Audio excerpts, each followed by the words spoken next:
नमस्ते बच्चों।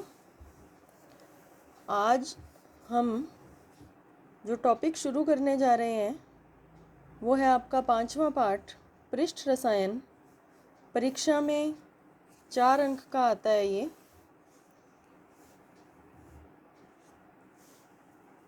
किसी भी पदार्थ की, मुख्यतः ठोस और द्रव की बात हम कर रहे हैं, जो सबसे बाहर वाली सतह होती है या ऊपर वाली सतह होती है उसे कहा जाता है पृष्ठ। और पदार्थों के बहुत सारे गुण इस पृष्ठ से संबंधित रहते हैं।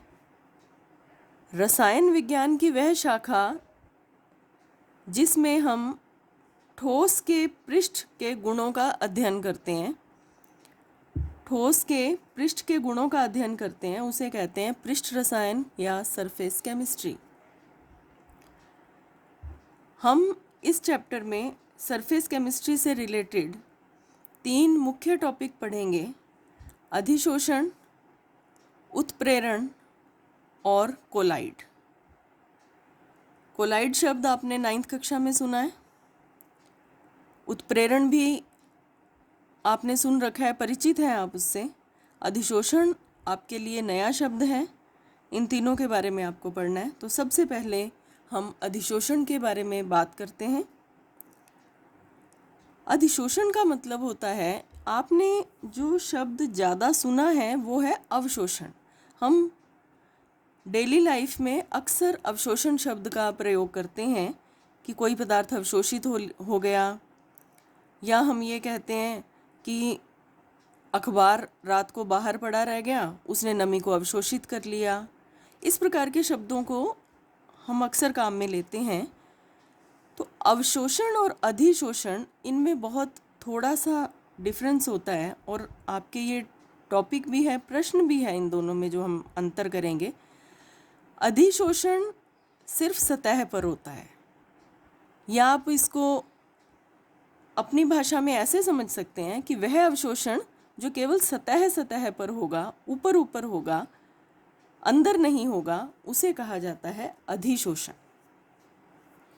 अधिशोषण से संबंधित कुछ शब्दावली, कुछ परिभाषाएं देखिए इसको।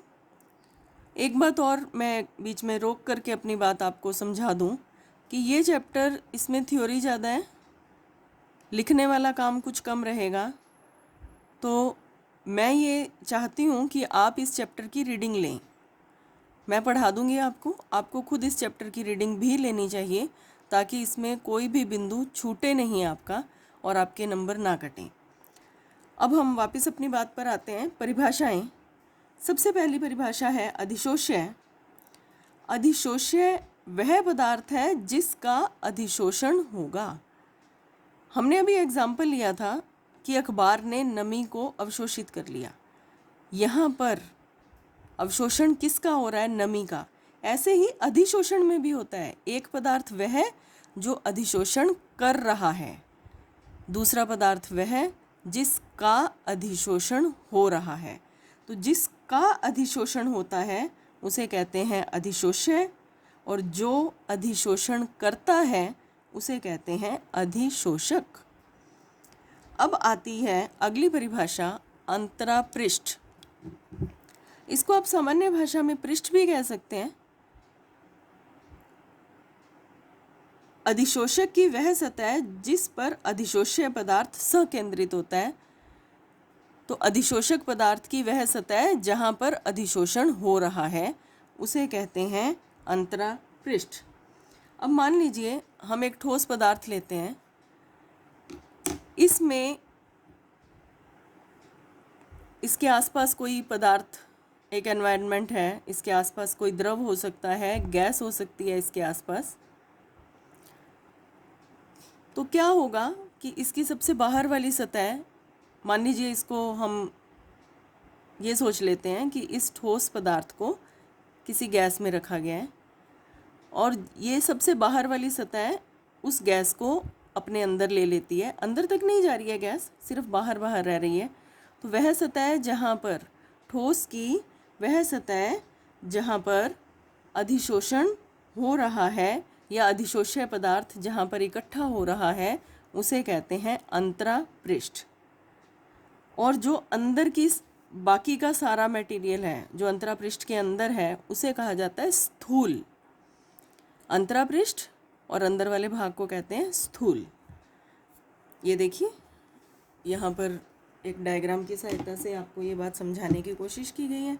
मान लीजिए ये एक पदार्थ है, पदार्थ का कण हमने बनाया। इसकी जो सबसे बाहर वाली जो सतह है वो तो होती है अंतरापृष्ठ, और जो अंदर वाला भाग है उसे हम कहते हैं स्थूल। जो सॉलिड पार्ट अंदर है उसे हम स्थूल कहते हैं। सक्रिय केंद्र, किसी भी अंतरापृष्ठ पर वह स्थान, कुछ विशेष स्थान होंगे जहाँ पर अधिशोषण ज़्यादा होगा, जहाँ पर अधिशोष्य पदार्थ आकर के जुड़ जाएगा, रुक जाएगा, उसे कहते हैं सक्रिय केंद्र। आगे है, अधिशोषण के दो प्रकार आ रहे हैं, धनात्मक अधिशोषण और ऋणात्मक अधिशोषण। इसकी परिभाषा जो बुक में है वो भी आप देख लेना, लेकिन इसकी इजी लैंग्वेज में परिभाषा मैं आपको बता देती हूँ। देखिए,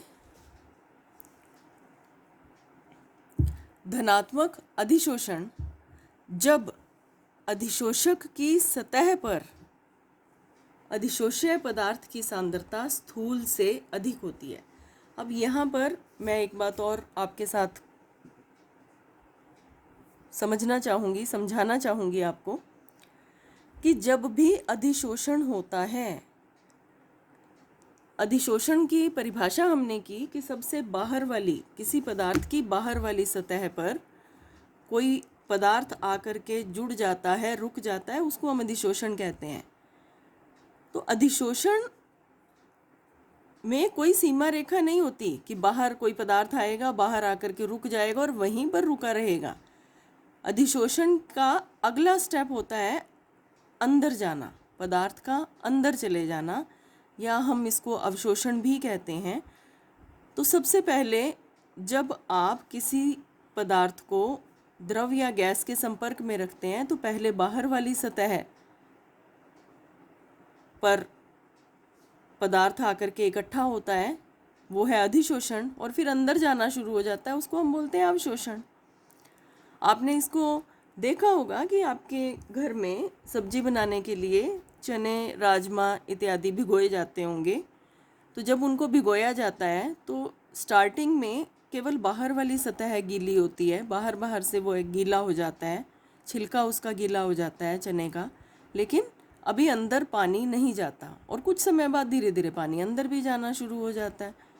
तो अधिशोषण के साथ साथ अवशोषण भी शुरू हो जाता है थोड़ी बहुत मात्रा में, जब किसी अधिशोषक की सतह पर अधिशोष्य की पदार्थ की सांद्रता स्थूल अंदर से ज़्यादा होती है, उसको कहते हैं धनात्मक अधिशोषण। अधिशोष्य पदार्थ जिसमें रखा गया है उसकी मात्रा यहाँ सरफेस पर ज़्यादा है और अंदर कम है, उसे कहते हैं धनात्मक अधिशोषण। और जब बाहर कम और अंदर ज़्यादा है तब उसे कहते हैं ऋणात्मक अधिशोषण। अधिशोषक की सतह पर अधिशोष्य पदार्थ की सांद्रता स्थूल की अपेक्षा कम होती है, तब उसे कहा जाता है ऋणात्मक अधिशोषण। अब देखिए, विभिन्न क्रियाविधियों में अधिशोषण, या हम इसको मान सकते हैं कि दैनिक जीवन में अधिशोषण के उदाहरण करने से पहले आपको एक और शब्द से परिचित करवा दूं, वो है चारकोल। बार बार इन उदाहरणों में यह शब्द आपको पढ़ने को मिलेगा, चारकोल। चारकोल एक पदार्थ है, इसके बारे में मैं आपको बता देती हूँ। आपको ये परिभाषा ज़रूरी नहीं है कि आप इसको कॉपी पर नोट करें या याद करें। एग्ज़ाम में चारकोल के बारे में आपसे नहीं पूछा जाता, लेकिन आपको समझ में आ जाए इसके लिए मैं आपको चारकोल की परिभाषा के बारे में बता रही हूँ। चारकोल स्वादहीन, गंधहीन काला पाउडर होता है, बहुत फाइन बारीक पिसा हुआ पाउडर होता है ये, जिसका मुख्य अवयव कार्बन रहता है। इसे सजीवों के अंशों, सजीव मतलब पौधे या जंतु, उनके अंशों या अवशेषों से नमी को और अन्य पदार्थों को हटाकर प्राप्त करते हैं। आपको पता है जो सजीव हैं, भले वो जानवर हैं, भले पौधे हैं, वो मुख्य रूप से कार्बन से बने होते हैं। हमारे शरीर का मुख्य अवयव कार्बन होता है। जब सजीवों के अंशों या अवशेषों, अवशेष को हम ये बोल देते हैं, मुख्य रूप से यह मृत अवशेषों के लिए हम ये शब्द काम में लेते हैं, से जब नमी हटा दी जाती है और अन्य सभी पदार्थ हटा करके केवल कार्बन बच जाता है, तब हम उसे कहते हैं चारकोल। एग्जाम्पल देखिए, oxygen, chlorine, ammonia, sulphur dioxide आदि गैसों के गैस जार में यदि चारकोल का चूर्ण डाल दिया जाए तो गैस का दाब कम हो जाता है। इसका मतलब क्या हुआ, चारकोल के चूर्ण के ऊपर जाकर के गैस इकट्ठी होनी शुरू हो गई तो गैस जार में दाब कम हो जाता है। आगे है कार्बनिक रंजक डाइज होती हैं, मेथिलीन ब्लू। इसके रंग को यदि हम उड़ाना चाहते हैं तो इसे भी जानतव चारकोल, जानतव चारकोल वो होता है जो जंतुओं से प्राप्त होता है, उससे हम इसे रंगहीन बना सकते हैं। चारकोल मेथिलीन ब्लू में से नीले रंग को अधिशोषित कर लेगा, अपने अंदर ले लेगा। हाइड्रोजन गैस पैलेडियम या निकल धातु की पृष्ठ पर अधिशोषित होती है। आपको अगर ध्यान हो, आपने पिछली कक्षाओं में एक अभिक्रिया बहुत बार पढ़ी है जिसमें हम ये पढ़ते हैं कि वनस्पति तेलों को जब निकल या पैलेडियम की उपस्थिति में हाइड्रोजन के साथ क्रिया करवाई जाती है तो वह घी में बदल जाता है। तो ये पैलेडियम और निकल वहाँ उत्प्रेरक का काम कर रहे थे और वहाँ पर क्या होता है कि हाइड्रोजन गैस इनके ऊपर अधिशोषित हो जाती है, फिर बड़े आराम से असंतृप्त यौगिकों के साथ क्रिया कर लेती है। वायु की नमी को हटाकर शुष्क करने के लिए सिलिका जेल का प्रयोग किया जाता है।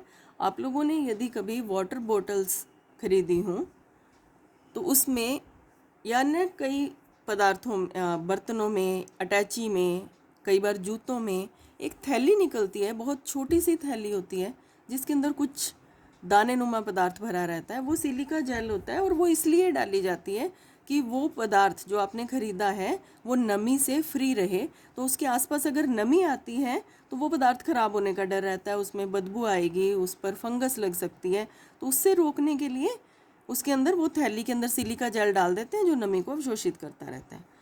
शर्करा को रंगहीन करने के लिए, शर्करा मतलब चीनी, चीनी गन्ने से बनती है, गुड़ भी गन्ने से बनता है, लेकिन गुड़ का रंग लाल होता है, चीनी का रंग सफ़ेद होता है। तो चीनी भी जब प्रारंभ में बनती है तो उसका रंग ऐसा सफ़ेद नहीं होता, वह कुछ रंग लिए होती है, भूरेपन में, हल्के से लाल कलर में होती है। तो उसको रंगहीन करने के लिए, जैसे आपके सामने है वैसी लाने के लिए चारकोल की, जानतव चारकोल की परतों पर प्रवाहित किया जाता है। चारकोल उसके रंग को ले लेता है। अगली परिभाषा है विशोषण। बिल्कुल उल्टी रहेगी अधिशोषण की। किसी पदार्थ का ठोस की सतह पर आकर के इकट्ठा होना, उसको हमने क्या कहा था, अधिशोषण। और अगर वो पदार्थ हटना शुरू हो जाए किसी सतह से, उसको हम बोलते हैं विशोषण। अब है अवशोषण। अभी हमने बात कर ली थी, जब कोई पदार्थ अंदर जाना, स्थूल में जाना शुरू हो जाता है तब उसे अवशोषण कहते हैं।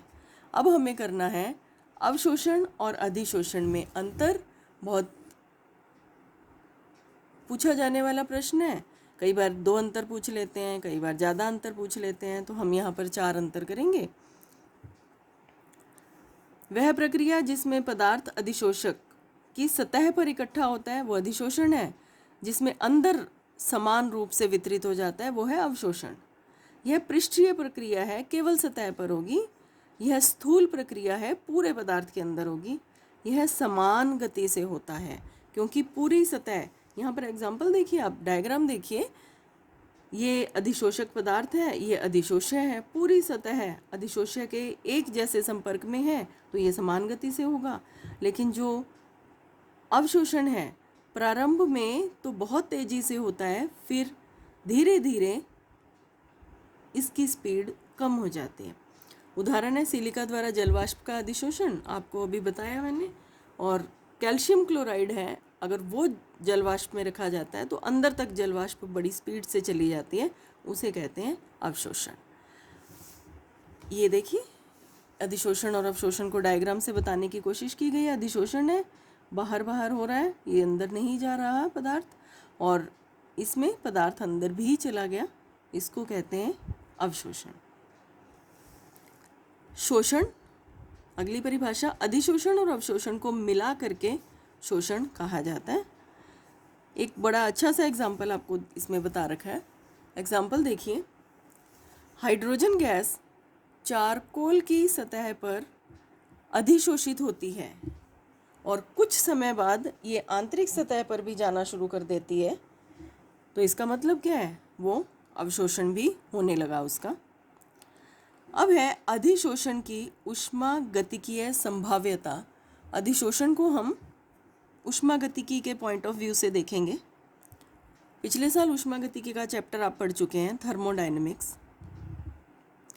थर्मोडायनेमिक्स में कुछ परिभाषाएं, कुछ टर्म्स आपने पढ़ी।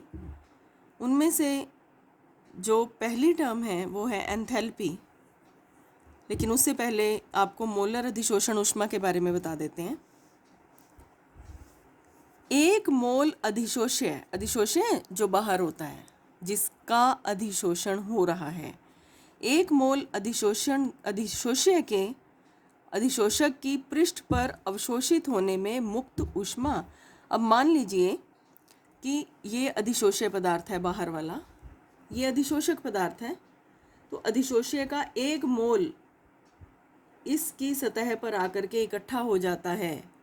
उसमें जितना ऊष्मा परिवर्तन होगा या जितनी ऊष्मा मुक्त होगी वह कहलाती है मोलर अधिशोषण ऊष्मा। तो ये मोलर अधिशोषण ऊष्मा की परिभाषा हुई। अधिशोषण एक ऊष्माक्षेपी अभिक्रिया है, मतलब इसमें ऊष्मा निकलती है। आप इसको बड़े आराम से समझ सकते हैं, देख सकते हैं। आप रात को कुछ चने ले करके उनको पानी में भिगो दीजिए और आप उसे लगभग 1 घंटे बाद, 2 घंटे बाद जब आप संभालेंगे तो आप देखेंगे कि बाहर वाली सतह थोड़ी गीली होनी शुरू हो गई, अधिशोषण हो गया उसमें पानी का, और जो पानी है उसका तापमान पहले से थोड़ा सा बढ़ गया। तो ये ऊष्माक्षेपी अभिक्रिया है।